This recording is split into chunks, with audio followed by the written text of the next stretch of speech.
प्रभू परमेश्वराच्या नावामध्ये आपल्या सर्वांचं आज या भक्तीमध्ये परत एकदा प्रेमपूर्वक स्वागत आहे। परमेश्वराचे मी आभार मानतो आणि त्याचप्रमाणे आपल्या सर्वांचं सुद्धा मी आभार मानतो, कारण नियमित या भक्तीमध्ये आपण सर्वजण जोडल्या जातात विविध ठिकाणावरून। त्याचप्रमाणे आपला प्रतिसाद, आपल्या अभिप्राय आणि त्याबद्दल सुद्धा मी आपल्या सर्वांचे खूप खूप आभार मानतो। आज परत या भक्तीमध्ये आपण समर्पित होऊया, परमेश्वराचे आभार मानूया, कारण मागील आठवडा अनेक लोकांच्यासाठी फार कठीण होता। अतिवृष्टीमुळे अनेक ठिकाणी पूरस्थिती निर्माण झालेली आहे आणि अनेक लोक कठीण स्थितीमध्ये सध्या आहे। अनेक ठिकाणी मदत कार्य चाललेले आहे आणि त्यामध्ये विविध माध्यमातून सहकार्य करण्याचा प्रयत्न करणार आहोत। चला तर आज या भक्तीमध्ये आपण समर्पित होऊया, परमेश्वराचं सहाय्य मागू आणि प्रभूचरणी लीन नवरूया। आपण प्रार्थना करू। जिवंत प्रभू परमेश्वरा, खूप तुझे आभार मानतो। परत आमच्या जीवनामध्ये हा दिवस तू दिलास आणि देवा ह्या दिवशी तुझ्या चरणी लीन नम्र होऊन ही भक्ती करण्याची देवा तू आम्हाला संधी दिलीस। आम्ही तुझे आभार मानतो, कारण प्रत्येक भक्ती देवा तू आम्हाला तुझ्यामध्ये अधिक मजबूत करतोस। प्रत्येक भक्तीमध्ये एक नवीन आशीर्वादाचा अनुभव तू आम्हाला देतो देवा। प्रत्येक भक्तीमध्ये अधिक तुझ्या जवळ जाण्याची, तुझ्यामध्ये वाढण्याची संधी आम्हाला प्राप्त होते आणि म्हणून देवा या भक्तीबद्दल सुद्धा तुझे आभार मानतो। आमची प्रार्थना आहे देवा, ही भक्ती आज आम्हा सर्वांच्यासाठी आशीर्वादाची होते। ही भक्ती आणि हा समय तुझ्या हाती समर्पित करतो देवा। ही प्रार्थना प्रभू येशू ख्रिस्त याच्या नावाने केली म्हणून तो ऐक, आमेन। नेहमीप्रमाणे या भक्तीची सुरुवात आपण स्तोत्र वाचनाने करणार आहोत। स्तोत्र 37 यातील काही वचनं यावेळेस आपण वाचन करणार आहोत। स्तोत्र 37 आपल्या समोर आपण ठेवूया आणि त्यातील वचन 16 ते वचन 34 ही वचनं आपण आजच्या भक्तीच्या सुरुवातीला वाचणार आहोत। चला तर आपण स्तोत्र वाचन करणार आहोत। स्तोत्र 37 वचन 16 पासून पुढे। नीतिमानाचे अल्पधन अनेक दुर्जनांच्या विपुल धनापेक्षा उत्तम आहे।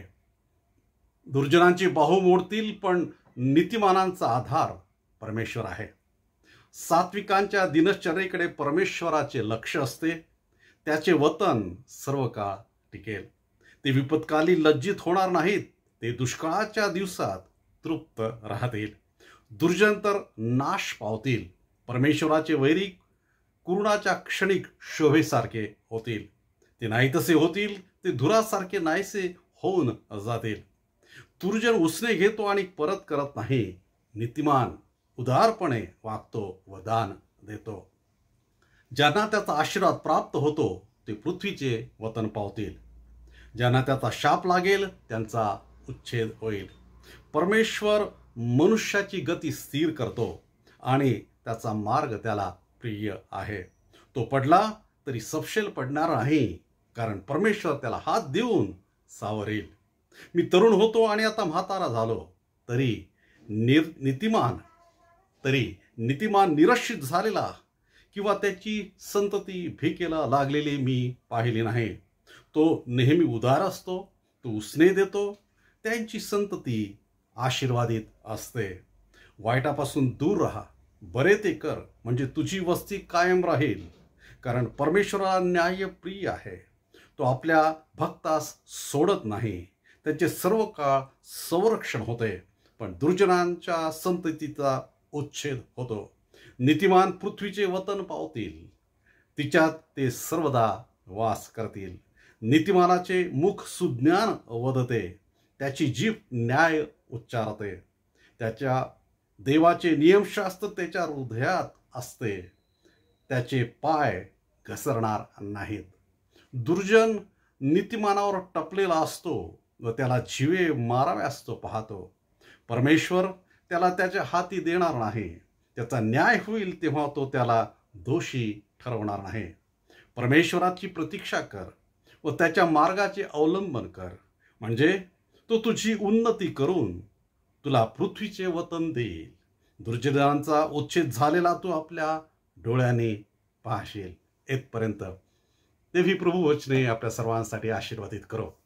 आज परमेश्वराची स्तुती परत एक भक्तिगीताने आपण करणार आहोत आणि मला आज आनंद आहे की आपल्या बहीण कविता साळवे यांनी एक भक्तिगीत रेकॉर्ड करून पाठवलेलं आहे. सर्वांच्या परिचयाचं ते आहे. उपासना संगीतामध्ये गीत 45. शब्दरचना नारायण वामन टिळकांची आहे आणि आपल्या सर्वांच्या परिचयाचं हे गीत आहे. किती गोड किती रे गोड नाम तव वाटे. चला तर आपण ज्या ज्या ठिकाणी आहोत या गीतामध्ये आपण सहभागी होऊया आणि परमेश्वराचं स्तवन याद्वारे करणार आहोत. आज आपण परमेश्वराच्या उपकार स्तुतीसाठी उपासना संगीत गीत क्रमांक 45 आपणा सर्वांना परिचित असणारं हे गीत आहे. किती गोड किती रे गोड नाम तव वाटे हे गीत गाऊया. किती गोड किती गोड किती गोड किती रे गोड नाम तव वाटे मन प्रेम रसाच्या उले खळखळाटे. किती गोड किती गोड किती गोड किती रे गोड नाम तव वाटे मन प्रेम रसाच्या उले खळखळाटे.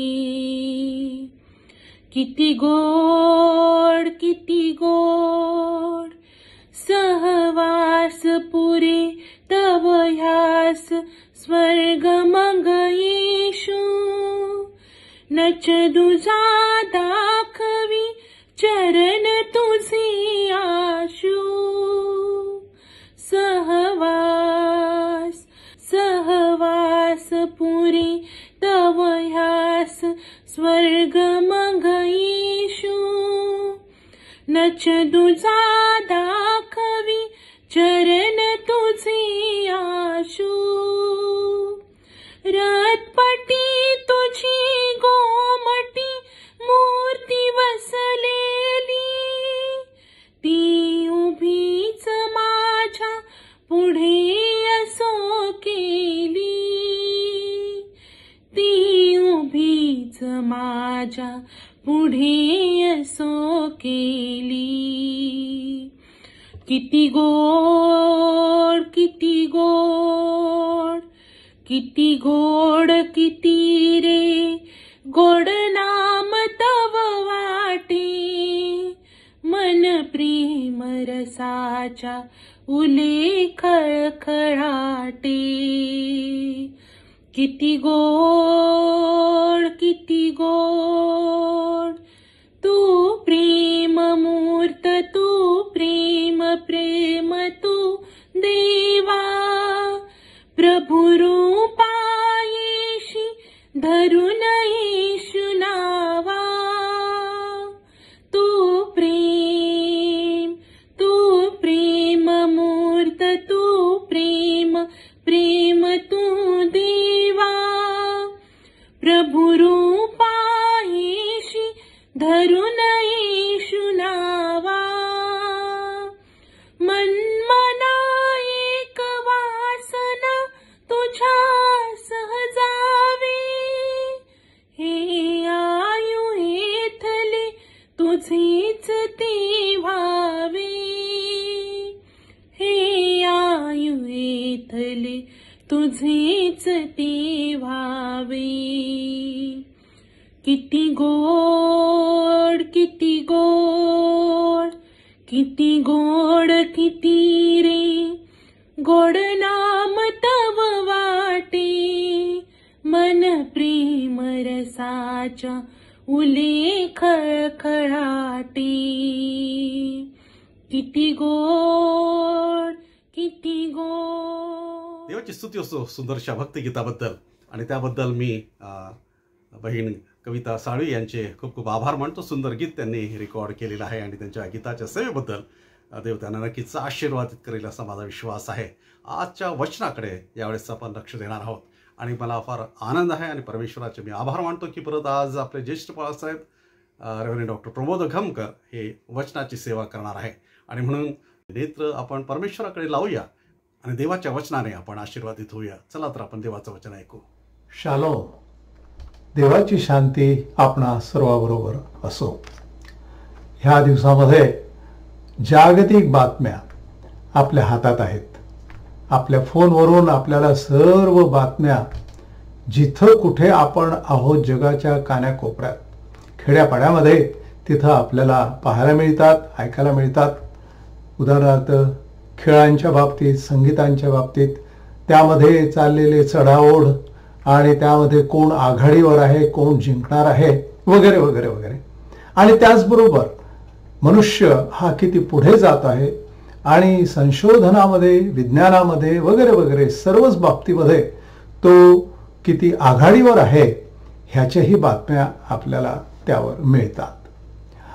पण त्याचबरोबर आपला हा समाज जो आहे, मानवजात आहे, हे किती घसरत आहेत त्यांच्या विचारांमध्ये किंबहुना त्यांच्या इतर वैयक्तिक जीवनामध्ये, धार्मिक जीवनामध्ये, ह्याही बाबतीत आपल्याला तितक्याच वेगात ह्या बातम्या मिळत असतात. खरं पाहिलं तर जगभर मनुष्याचं जे जीवन आहे हे अजून कठीण आणि कठीण होत आहे आणि त्याचं धार्मिक जीवन, नैतिक जीवन हे हळूहळू ढासळत आहे आणि मागे जणू काय मनुष्य प्राणी जातो आहे हे आपल्याला दिसत आहे. ही परिस्थिती आजची नाही, ही परिस्थिती हजारो वर्षापासून चालू आहे आणि त्याची नमूद पवित्र शास्त्र बायबल ह्या ग्रंथामध्ये दिलेली आहे. वेगवेगळ्या गोष्टींच्या द्वारे आणि वेगवेगळ्या इतिहासांच्या द्वारे आणि वेगवेगळ्या रूपात आपल्याला ते वाचायला मिळतं. परंतु एका गोष्टीमध्ये मात्र अधिक सविस्तरपणे कौटुंबिक जीवनाच्या संदर्भामध्ये सांगितलेलं आहे. आजकाल कौटुंबिक जीवन हे किती ढासळत आहे आणि त्याचा ऱ्हास किती होत आहे हे सुद्धा आपल्याला ऐकायला मिळतं. असं म्हटलं जातं की पाश्चात्य देशामध्ये कौटुंबिक व्यवस्था जवळजवळ रसातळाला गेली आणि त्याचं कारण आहे मनुष्याचा स्वभाव, मनुष्याचा जीवनामध्ये असलेलं पाप वगैरे वगैरे. परंतु त्याचं अजून एक कारण आहे की सैतानाला तेच वाटतं की कुटुंब व्यवस्था ही बिघडावी, कारण त्यावरच समाज व्यवस्था ही अवलंबून असते. आणि ह्या बाबतीत आपल्याला रूथ ही जी महिला आहे पवित्र शास्त्रामध्ये आणि तिच्या संदर्भामध्ये जे पुस्तक आहे रूथ नावाचं, त्यामध्ये बरंच काही आपल्याला पाहायला मिळतं आणि वाचायला मिळतं. रूथची जी गोष्ट आहे सर्वांना परिचित आहे आणि तिचं जे जीवन आहे तशाही खडतर आणि कठीण परिस्थितीतून जात असताना तिने तिचं वैयक्तिक जीवन आणि धार्मिक जीवन आणि मग कौटुंबिक जीवन कसं शाबूत ठेवलं, कसं स्वच्छ ठेवलं, ती गोष्ट आपल्याला आता पाहायची आहे. आणि काही वचनं मी रूथच्याच पुस्तकामधून पहिला अध्याय आणि पहिली 6 वचनं मी आपल्यासाठी वाचतो. शास्त्यांच्या आमदानीत देशात दुष्काळ पडला. त्या समयी बेथलेहेम यहुदा येथील एक पुरुष आपली स्त्री व 2 पुत्र घेऊन मोआब देशात काही दिवस राहायला गेला. त्या पुरुषाचे नाव अलीमलेक, त्याच्या स्त्रीचे नाव नामी व त्याचे 2 पुत्रांची नावे महलोन व खिल्लोन अशी होती. ही एफ्राती म्हणजे बेथलेहेम यहुदा येथील रहिवाशी होते. ती मोआब देशात जाऊन राहिली. पुढे नामीचा पती अलीमलेक हा वारला आणि नामी व तिचे 2 पुत्र मागे राहिले. त्या दोघांनी 2 मोआबी स्त्रिया बायका केल्या.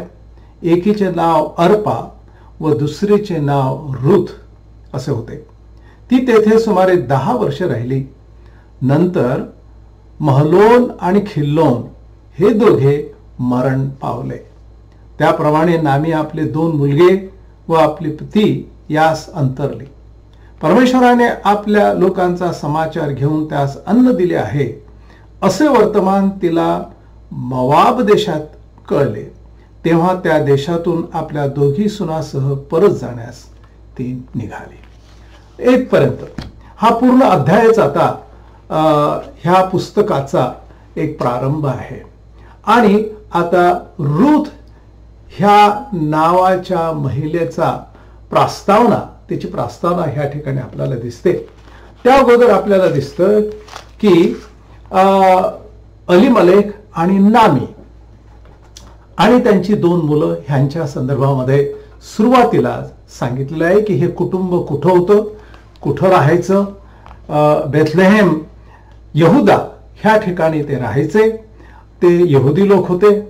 पण असं दिसतं की त्या ठिकाणी फार मोठा दुष्काळ पडला आणि त्या दुष्काळाच्या मुळे मग ज्या ठिकाणी अन्न पाणी मिळेल, काम धंदे मिळतील, अशा ठिकाणी त्यांनी जायचं ठरवलं. आणि ते आजही आपल्याला माहित आहे की तितकं सत्य आहे की काही काही विभागामध्ये दुष्काळ पडतो आणि मग दुष्काळी कामासाठी कामधंदा शोधत लोक वेगवेगळ्या ठिकाणी जातात. आणि मग परत ज्यावेळेस पाऊस येतो त्यावेळेस ते परत आपल्या गावी किंवा आपल्या घरी परत येत असतात. आणि तीच परिस्थिती आता ह्या ठिकाणी अलीमलेक आणि नामी आणि त्यांचे 2 मुलं ह्यांच्या बाबतीत झालेली दिसते. आणि नक्कीच त्यांनी व्यावहारिक रीतीने विचार केला की आपल्याकडे आता दुष्काळ आहे, अन्न पाणी ह्याची फार कठीण परिस्थिती आहे, तर आपण दुसऱ्या परगण्यामध्ये जाणं आवश्यक आहे. आणि म्हणून व्यावहारिक रीतीनं कुटुंबाच्या भल्यासाठी आणि आपल्या पोटासाठी म्हणून त्यांनी ते केलं आणि त्यामध्ये काहीही तसं वावगं नाही. तर ह्या परिस्थितीला, ह्या संकटाला तोंड देण्यासाठी त्यांनी हा उपाय काढलेला आहे. आणि तो उपाय आपल्याला ह्या ठिकाणी स्पष्टपणे दिसतो की ते मोआब देशात, अर्थात हा त्यांचा देश नव्हता, त्यांची ती संस्कृती नव्हती, त्यांच्या चालीरीती ह्या वेगळ्या होत्या, त्यांचा धर्म वगैरे वगैरे ह्या सगळ्या अगदी वेगळ्या. त्यांच्या विचारांच्या पेक्षा मोआबी लोकांचे विचार, ते लोक अगदी वेगळे होते. पण त्या ठिकाणी त्यांनी जायचं ठरवलं आणि ते गेले. पुढे असं दुसरं संकट आलेलं आपल्याला दिसतं. या 3ऱ्या वचनामध्ये नामीचा पती अलीमलेक हा वारला आणि नामी व तिचे 2 पुत्र मागे राहिले. आणि अचानक काही वर्षातच अलीमलेक नामीचा पती मरण पावला आणि ती आता विधवा झाली. आणि वर 2 मुलं आहेत की ज्यांची तिला काळजी घ्यायची आहे. फार मोठं संकट आहे.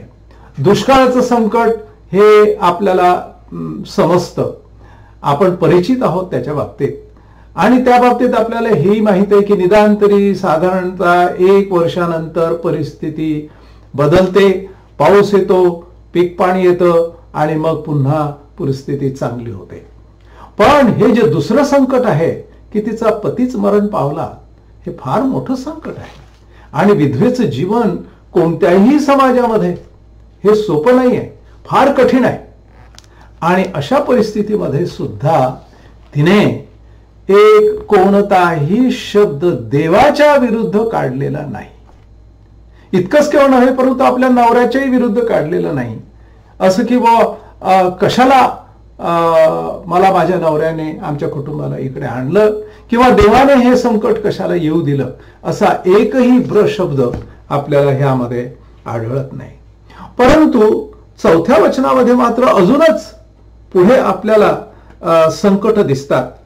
त्या दोघांनी 2 मोआबी स्त्रिया बायका केल्या. एकीचे नाव अर्पा व दुसरीचे नाव रूथ. आणि ह्या ठिकाणी आता रूथ ह्या कुटुंबामध्ये आलेली आहे. मी सांगितल्याप्रमाणे मोआबी दुसऱ्या विचारांचे, दुसऱ्या धर्माचे, दुसऱ्या संस्कृतीचे, त्यांच्या देवाच्या बाबतीत आपल्याला कल्पना नाही. आणि यहुदी मात्र यहोवा जो जिवंत देव आहे, सृष्टीचा निर्माण करता, त्याची आराधना आणि भक्ती करणारे. पण अशा मोआबी 2 सुना तिच्या घरामध्ये आलेल्या आहेत. पुन्हा एकदा आपल्याला हे दिसतं की तिने तो निर्णय घेतला की तिच्या मुलांना लग्नाची गरज आहे आणि ती त्या ठिकाणी तो निर्णय घेऊन आपल्या कुटुंबामध्ये त्या 2 सुनांना आणते. मग पुढे असं झालं, 5वं वचन, नंतर महलोन आणि खिल्लोन हे दोघे मरण पावले. याप्रमाणे नामी आपले 2 मुलगे व आपला पती यास अंतरले.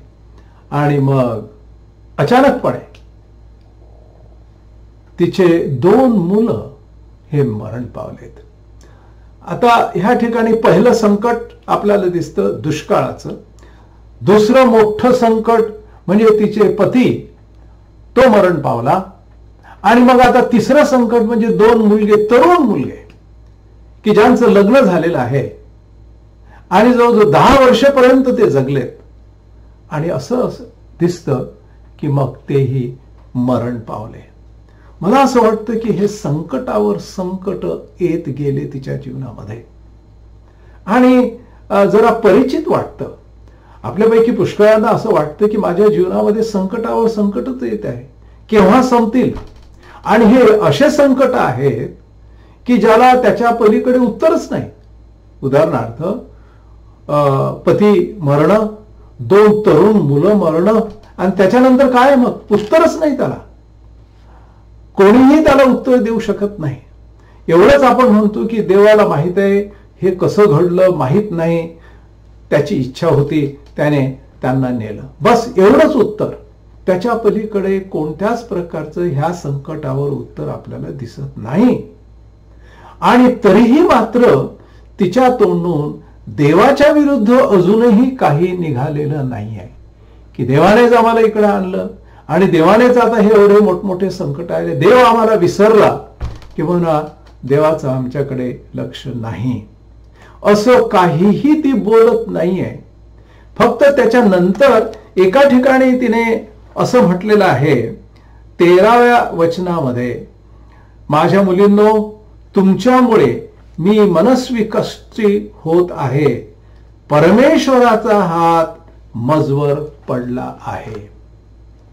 म्हणजे याचा अर्थ असा की एवढे दुष्काळाचं संकट, मग विधवेपणाचं संकट, मग 2 सुना पुन्हा विधवा झाल्यात, हे सगळं मरण घरात आलेलं आहे.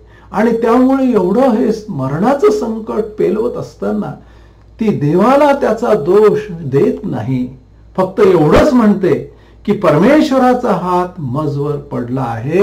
वचन 13 मध्ये ह्या वचनानुसार आपल्याला असं दिसतं की ठीक आहे, जर देवाच्या इच्छेप्रमाणे जर हे आहे तर मग आता त्याच्या पुढे मी काहीही करू शकत नाही. देवाच्या इच्छेला मी मान्य आहे असा त्याचा अर्थ होतो. देवाचा हात त्याला माहित आहे, त्याने ते येऊ दिलेलं आहे, मग आता मी काहीही करू शकत नाही. देवाच्याच हाती सगळं काही आहे. ह्याला फार मोठा विश्वास लागतो, याला फार मोठं धैर्य लागतं. तिला माहित होतं की माझा देव हा जिवंत देव आहे, माझा देव हा जीवन देणार आहे, ह्या सृष्टीचा निर्माण करता आहे. आणि त्याचा हात जर ह्या सर्व घटनांच्या मागे आहे, ह्या संकटांच्या जर मागे आहे, तर मग मी आता त्याच्या पुढे काहीही बोलणार नाही आणि मी काहीही करणार नाही. जे देवाला काही मान्य आहे ते मला मान्य आहे, असा ह्या वचनाचा अर्थ होतो. नामीच्या बाबतीत आपण ह्या ठिकाणी ह्या प्रस्तावनेमध्ये पाहत आहोत. किती भक्कम आणि किती मजबूत स्त्री ही असली पाहिजे की एवढ्या मोठ्या संकटांना तोंड देऊन सुद्धा देवाचं जे स्थान आहे ह्या आपल्या जीवनामध्ये, कौटुंबिक जीवनामध्ये, त्याला ती मान्य होते, देवाच्या हाताला ती स्वीकारते आणि विश्वासानं पुन्हा पुढचे कार्य ती करायला लागते. मंडळी, आपल्या जीवनामध्ये जर असं वाटतं की माझ्या मागे संकटाहून संकट येत आहेत, एक झालं की दुसरं उभंच आहे, आणि असं जर तुम्हाला वाटत असेल तर हे लक्षात घ्या की जिवंत परमेश्वर, त्याला हे सगळं माहित आहे, त्याचा हात त्याच्यामध्ये आहे. हे नामी ह्या स्त्रीने स्वीकारलं आणि ते स्वीकारण्यासाठी फार मोठा विश्वास लागतो. आता अजून एक घटना 6व्या वचनामध्ये झालेली आहे आणि ह्या घटनेनुसार मात्र आता ह्या संपूर्ण गोष्टीला वेगळीच कलाटणी येते असं आपल्याला पुढे दिसणार आहे.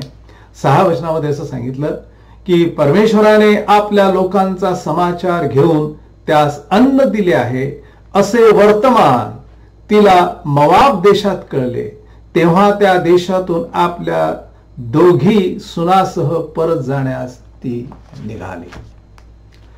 पुन्हा बातमी आली.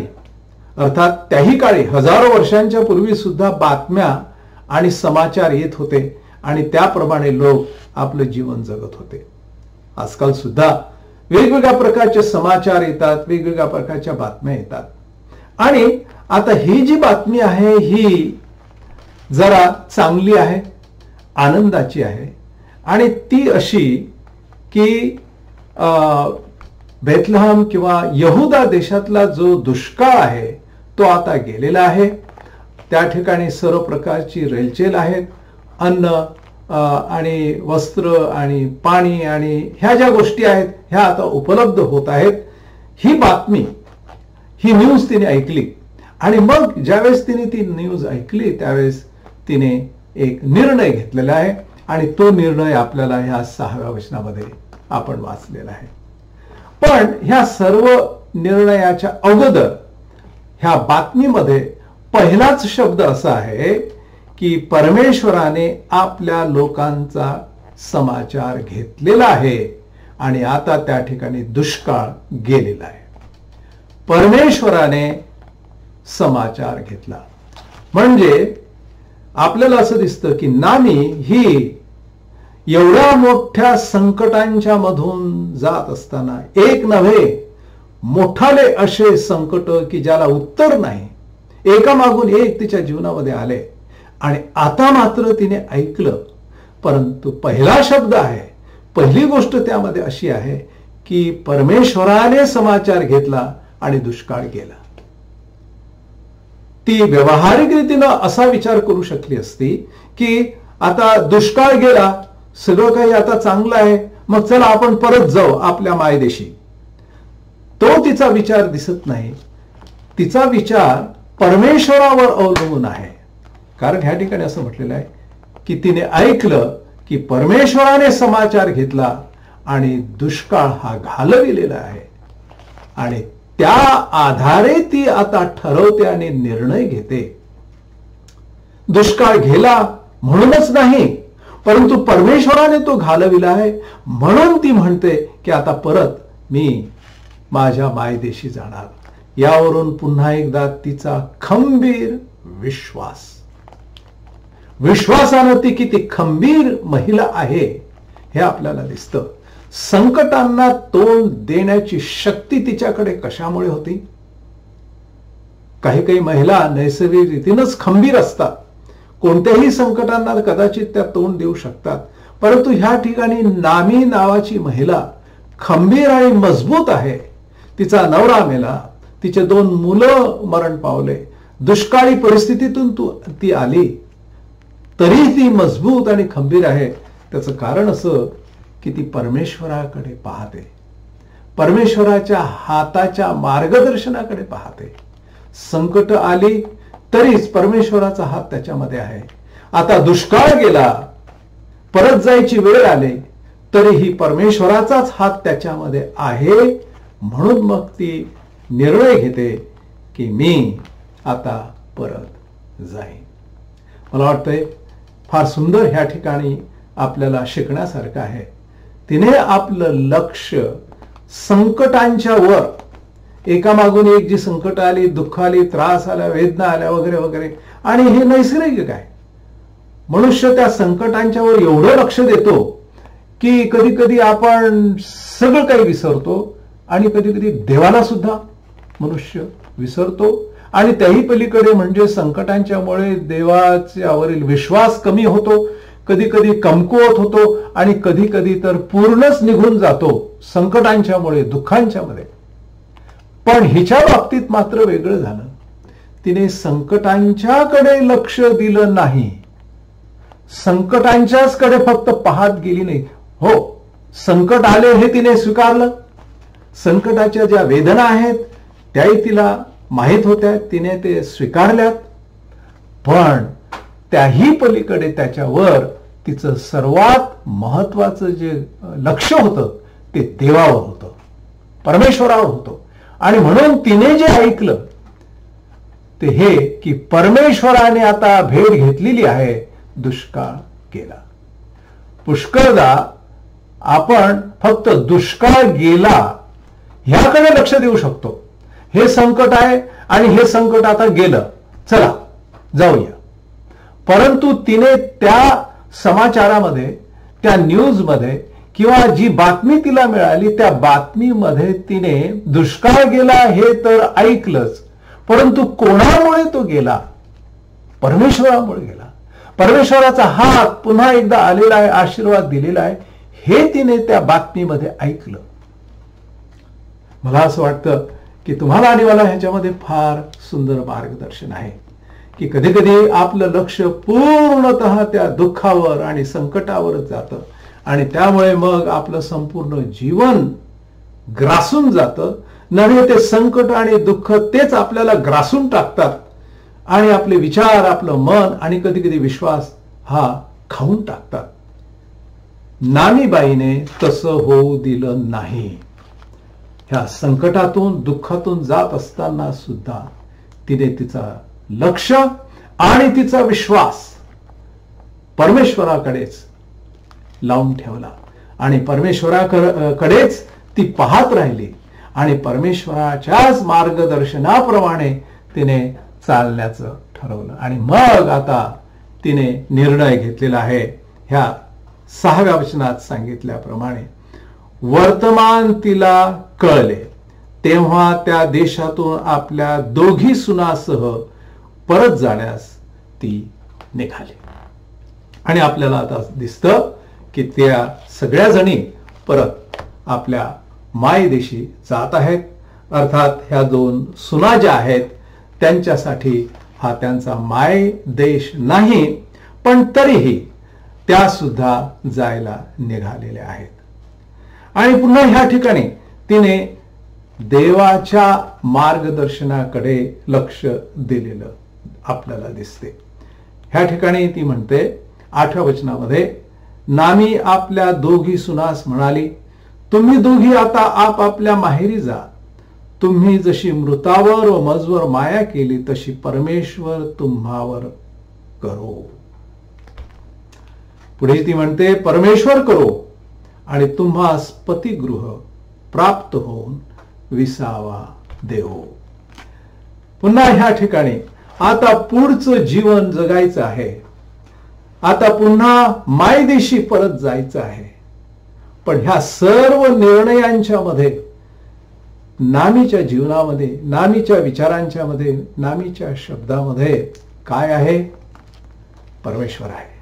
ती म्हणते की परमेश्वर करो, त्याची दया आणि त्याची माया तुम्हावर असो.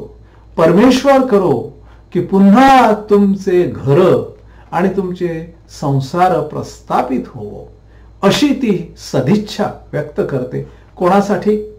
आपल्या सुनांच्यासाठी. जर थोडं दुसऱ्या दृष्टिकोनातून पाहायचं झालं तर ह्या ठिकाणी आपल्याला सुना आणि सासू ह्यांच्यातलं सुद्धा थोडंसं नातं स्पष्ट दिसतं. अगदी व्यवहारिक दृष्टिकोनातून ती विचार करत आहे.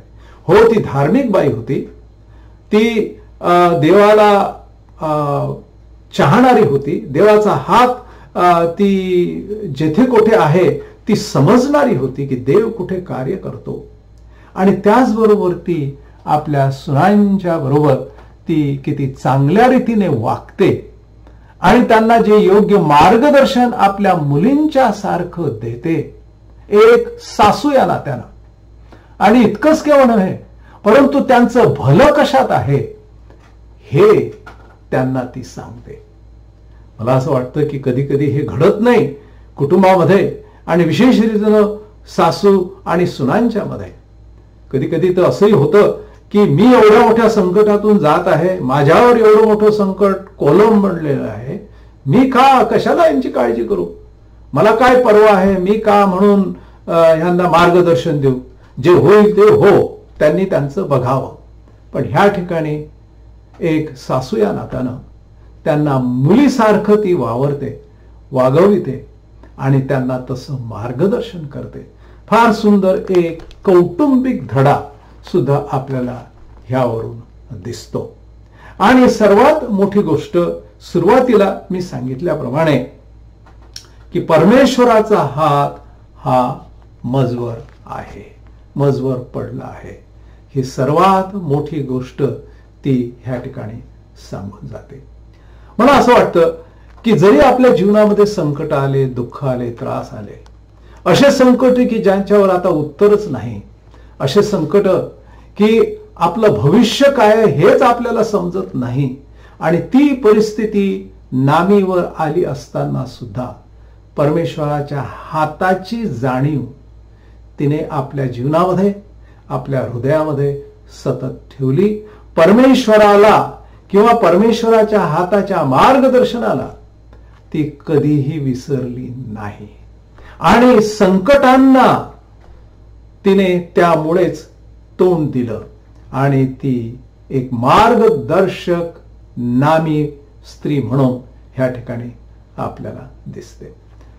मंडळी, आपण विश्वासणारे आहात, ख्रिस्त भक्त आहात, बरेच वर्षापासून ख्रिस्त भक्त म्हणून वावरत आहात, कदाचित नवीन विश्वासणारे आहात, आणि असं कधी कधी वाटतं की आम्ही एवढा मोठा विश्वासणारे आहोत, ख्रिस्ताचे भक्त आहोत, ख्रिस्ताची उपासना करतो, त्याला देतो, आमचे दान देतो, आमची सेवा देतो, सेवा करत आहोत, परंतु संकट मात्र, त्रास मात्र सुटतच नाही. एकामागून एक ते येत आहेत. निराश होऊ नका. कोणत्याच प्रकारे त्या संकटांच्यामुळे दडपल्या जाऊ नका, कारण देवाचा हात त्याच्यामध्ये पण आहे. त्या हाताला म्हणजे देवाला तुम्ही विसरू नका, त्याची जाणीव ठेवा, कारण ह्यामधूनही देव योग्य मार्गदर्शन, चांगली बातमी दिल्याशिवाय राहणार नाही. आणि ज्यावेळेस ती चांगली बातमी आली त्यावेळेस तिने ठरवलं की ठीक आहे, जिथे देव कार्य करतो आहे त्या ठिकाणी मी जाणार. म्हणजे काय? पुन्हा एकदा देवाच्या सान्निध्यामध्ये मी असणार, देवाच्या सान्निध्यात मी वावरणार. मंडळी, आज प्रत्येकाच्या जीवनामध्ये तशी संकट येऊ शकतात, कुटुंबामध्ये येऊ शकतात. ह्या ठिकाणी आपल्याला नामीच्या जीवनात आलेलं संकट नव्हे, संपूर्ण कुटुंबावर आलेलं संकट दिसतं, परंतु ते सगळं निवारण झालं. त्याचं कारण असं की तिचा विश्वास त्या परमेश्वरावर होता. ती मजबूत आणि खंबीर झाली, अधिक खंबीर आणि मजबूत झाली. त्याचं कारण असं की तिचा परमेश्वरावर विश्वास. आणि इतकंच केव्हा नव्हे, परंतु एक चांगली कुटुंबातील घटक म्हणून, एक सासू म्हणून आपल्या सुनांना कशा प्रकारे ती वागवते त्याच्या बाबतीतही तिने ह्या ठिकाणी एक आदर्श सगळ्यांच्या समोर ठेवून दिलेला आहे. ह्या पुढे आता रूथ हिचं जीवन समोर येतं. तिने त्या दोन्ही सुनांना सांगितलं की आता तुम्ही आपापल्या माहेरी जा, घरी जा, कारण ह्या पुढे आता माझ्याकडे तुमच्यासाठी काही नाही, पण तुमचं भलं हो, देव तुम्हाला आशीर्वादित करो, तुमचे संसार अजून थाटो, नवीन संसार निर्माण हो, असा त्यांना ती सल्ला देते, आशीर्वाद देते. त्यामध्ये अर्पा जी आहे ती आपल्या माहेरी मोआबी लोकांच्या मध्ये जाते, पण रूथ जी आहे ही तिच्या माहेरी न जाता आपली सासू नामी हिच्या संगती ती बेथलेहमला, म्हणजे यहुदा प्रांतात हे जे नवीन यहुदी लोक आहेत त्यांच्याकडे ती जाते, त्या प्रांतामध्ये जाते. आणि मग असं दिसतं की देवाने नामीला सुद्धा आशीर्वादित केलेलं आहे, आणि मग रूथला सुद्धा कशा रीतीनं महान आशीर्वादित केलं, आणि ती एक मोठी स्त्री, एक थोर स्त्री म्हणून ह्या पवित्र शास्त्रामध्ये गणल्या गेलेली आहे. ती कशी झाली, कसं देवाने तिचा उपयोग केला ते आपण नंतर नक्कीच पाहणार आहोत. तोपर्यंत देवाच्याकडे लक्ष द्या. देवाचा हात आपल्या जीवनामध्ये आहे. संकटात असो की सुखात असो की दुःखात असो, कोणत्याही परिस्थितीत तुम्ही असा, देवाचा हात आपल्या पाठीशी आहे. देवाचा हात मार्गदर्शन करत आहे, त्याला ओळखा आणि त्याप्रमाणे आपली पावलं आपल्या जीवनामध्ये टाकण्यासाठी विश्वासाने शिका. देव आपणास आशीर्वाद देव. शालोम. देवाची स्तुती असो सुंदरशा वचनाबद्दल. आणि परत मी आभार मानतो आपले ज्येष्ठ बाळासाहेब रेव्हरंड डॉक्टर प्रमोद घमकर त्यांच्या वचनाच्या सेवेबद्दल. आज आपण आपल्या भक्तीमध्ये पुढे जाणार आहोत आणि आपण प्रार्थना करणार आहोत. आणि सर्वप्रथम आपण आभार मानू, कारण अनेक गोष्टींसाठी आपण प्रार्थनेमध्ये होतो आणि परमेश्वराने आपल्या प्रार्थना ऐकलेल्या आहेत आणि अनेक प्रार्थनेचे उत्तरे आपल्याला प्राप्त झालेले आहे. देवाची स्तुती असो की आपण संजय पाडवी यांच्यासाठी प्रार्थनेमध्ये होतो आणि परमेश्वराने त्यांना आरोग्य दिलेलं आहे. आपण काही तरुण मुलांच्यासाठी जॉबच्यासाठी आपण प्रार्थनेमध्ये होतो आणि रिपका आपल्या मंडळीतील ते कळवत आहे की परमेश्वराने तिला जॉब देऊन आशीर्वादित केलेला आहे. अनेकांना परमेश्वराने आरोग्य दिलेलं आहे. विजय गोडसे यांच्यासाठी आपण प्रार्थनेमध्ये त्यांना परमेश्वराने आरोग्य दिलेलं आहे. अभियाला परमेश्वराने अद्भुत आरोग्य दिलेलं आहे.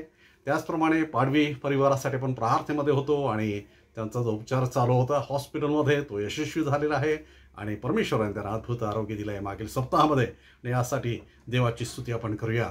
आपल्या काही गरजा आज आपण परमेश्वराच्या समोर मागणार आहोत. आपण ग्लोरिया लहान मुलासाठी प्रार्थना करूया. संदीप यांची मुलगी आणि परमेश्वराने तिला आरोग्य द्यावं म्हणून त्यासाठी आपण प्रार्थना करूया. महाडिक मावशी यांचे एक नातेवाईक आहे, त्यांचं नाव आहे कदम म्हणून, आणि त्यांच्यासाठी आपण प्रार्थना करणार आहोत. आपल्या बहीण उमा जाधव यांची पण आपण आठवण करणार आहोत आणि त्यांना आरोग्याची गरज आहे. शारोन ओळवी यांच्यासाठी पण आपण प्रार्थना करूया, कारण त्यांच्या ट्रीटमेंटमध्ये परमेश्वर त्यांना सहाय्य करू म्हणून आपण त्यांच्यासाठी विशेष प्रार्थनेमध्ये आठवण करणार आहोत. आपण विशेष करून प्रार्थना करणार आहोत लालकृष्ण पवार यांचे मित्र आहेत किशोर म्हणून, आणि हार्टचा त्यांना प्रॉब्लेम आहे आणि त्याच्यासाठी सुद्धा त्यांनी प्रार्थना मागितली आणि आपण त्याच्यासाठी प्रार्थना करूया. बंधू संजय वळवी आणि त्यांचा परिवार प्रवास करणार आहे या सप्ताहामध्ये आणि म्हणून त्यांच्या प्रवासासाठी सुद्धा त्यांनी प्रार्थना मागितलेली आहे.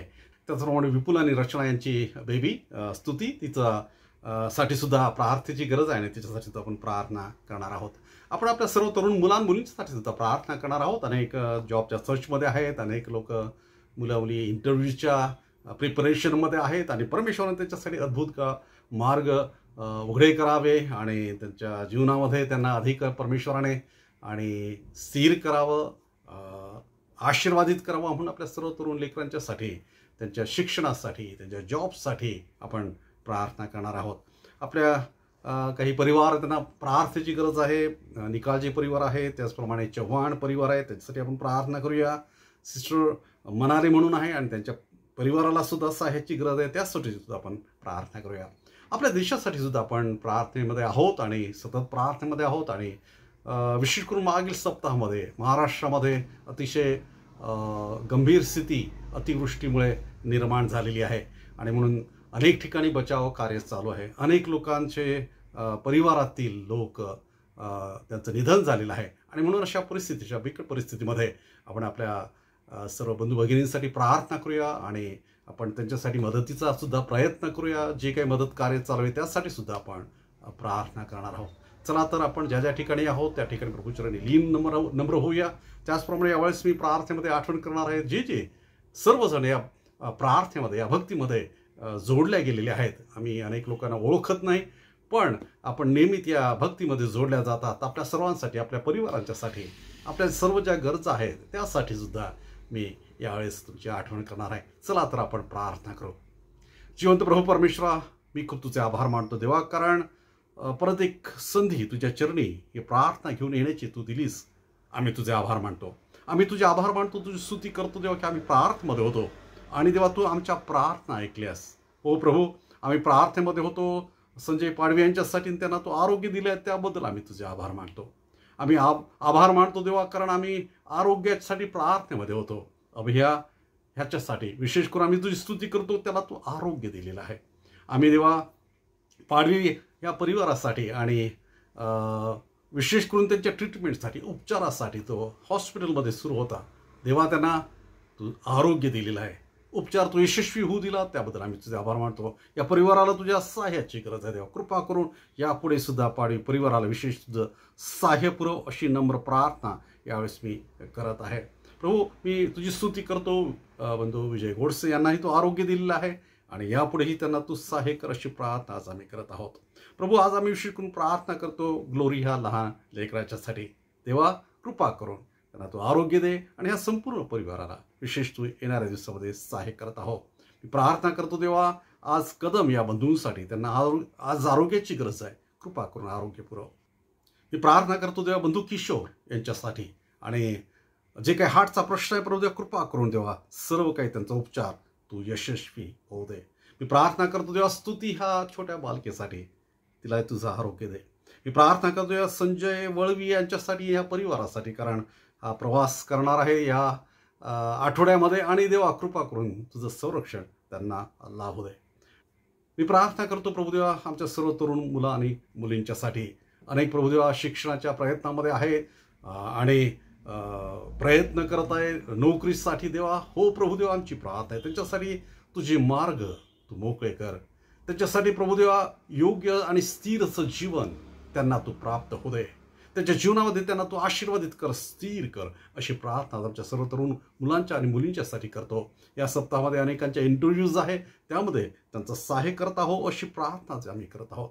आमची प्रार्थना आहे प्रभुदेवा निकालजी परिवारासाठी त्याचप्रमाणे चव्हाण ह्या परिवारासाठी. हो प्रभुदेवा आमच्या कुटुंबांना तुझ्या सहाय्याची गरज आहे आणि देवा तुझं सहाय्य आज आम्ही मागवतो आमच्या सर्व परिवारांच्यासाठी. तेव्हा त्यांची प्रत्येक कौटुंबिक गरज तुझ्या दयनीय कृपेने तू पुरव. लेकरांच्या गरजा आहेत, आर्थिक प्रश्न आहेत, अनेक गरजा प्रभुदेवा कुटुंबाच्या ह्या दिवसांमध्ये आहेत. हो प्रभू आम्ही प्रार्थना करतो देवा आज या भक्तीमध्ये अनेक लोक प्रभुदेवा जोडल्या गेलेले आहेत. प्रत्येकाच्या गरजा आहेत. हो प्रभू तू आमचा पिता परमेश्वर आहे. तू आम्हाला पुरवणार आहे आणि प्रभू येशू ख्रिस्ताच्या नावामध्ये प्रत्येकाची गरज आणि प्रत्येक गरज देवा आज तुझ्या हातामध्ये आम्ही समर्पित करतो. येणाऱ्या दिवसांमध्ये देवा तुझ्या सहाय्याचा अनुभव आम्हाला येऊ दे आणि अधिक तुझ्यामध्ये वाढण्यासाठी प्रभुदेवा आम्हा प्रत्येकाचा सहाय्य करता तू हो अशी प्रार्थना आज आम्ही करत आहोत. तेव्हा आज आम्ही विशेष करून प्रार्थना करतो आमच्या देशासाठी. प्रभू मागील सप्ताहामध्ये विशेष करून आमच्या महाराष्ट्रामध्ये अनेक ठिकाणी पूरस्थिती निर्माण झालेली आहे. अनेक लोक कठीण परिस्थितीमध्ये आहे. अनेक लोकांचं जीव त्यांनी गमावलेला आहे. अनेक परिवारामध्ये देवा समस्या आणि दुःख आहे. प्रभू आम्ही प्रार्थना करतो तेव्हा अनेक लोक सहाय्य करत आहेत, मदत करत आहे. तू त्यांचा संरक्षण करता हो देवा आणि ह्या दिवसांमध्ये देवा विशेष करून आमच्या लोकांचं सहाय्य तू कर. सर्व अरिष्टापासून संकटापासून आमचं संरक्षण कर प्रभू. अनेक लोक प्रभू देवा अनेक स्वयंसेवी संस्था आणि शासकीय यंत्रणा देवा मदत करत आहे तेव्हा त्यांचंही सहाय्य करता तू हो प्रभू. परत आम्ही तुझे आभार मानतो कारण येथपर्यंत आमचा प्रतिपाळ केला तू आहेस देवा. अनेक लोकांना मागील सप्ताहामध्ये तू वाढदिवस दिलेले आहे त्यांची पण मी आठवण करतो. त्यांच्यासाठी सुद्धा हे येणारं वर्ष प्रभुदेवा आशीर्वादित होवो अशी प्रार्थना आज आम्ही त्यांच्यासाठी मागत आहोत. प्रभू आम्हाला असंच या प्रार्थनेच्याद्वारे या भक्तीच्याद्वारे अधिक तुझ्यामध्ये वाढव. आमच्या आत्मिक जीवनामध्ये तू आम्हाला अधिक आमची उन्नती होऊ दे आणि हो दे देवा येणारे दिवस हा आठवडा सुद्धा देवा आमच्यासाठी आशीर्वादाचा हो दे. अनेक लोक देवा प्रवास करणार आहे तू त्याचं संरक्षण करणार आहो. येणारा आठवडा आमचं आयुष्य आणि भविष्य तुझ्यात समर्पित करून ही प्रार्थना प्रभू येशू ख्रिस्ताच्या नावाने केली म्हणून तो ऐक. आमेन. प्रभूने शिकवलेली प्रार्थना आपण म्हणणार आहोत.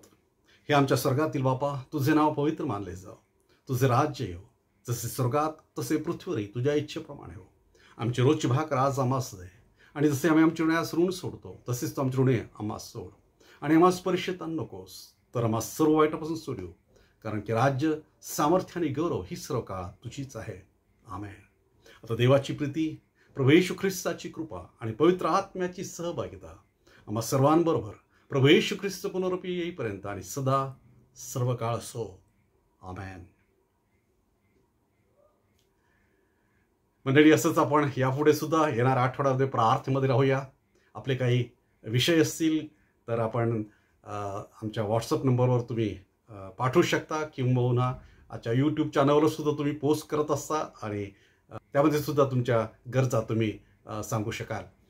परत या आपल्या चॅनल तुम्ही इतरांना शेअर करत आहात, लाईक करत आहात त्याबद्दल सुद्धा मी आपल्या सर्वांचे आभार मानतो. परत आपण येणाऱ्या रविवारी परत याच माध्यमातून याच वेळेस परत भेटूया. नक्कीच परमेश्वर येणारा सप्ताह आपल्या सर्वांसाठी सुरक्षित आणि आशीर्वादित केल्याशिवाय राहणार नाही. देव तुम्हाला सहाय्य करो, देव तुम्हाला आशीर्वादित करो. शालोम.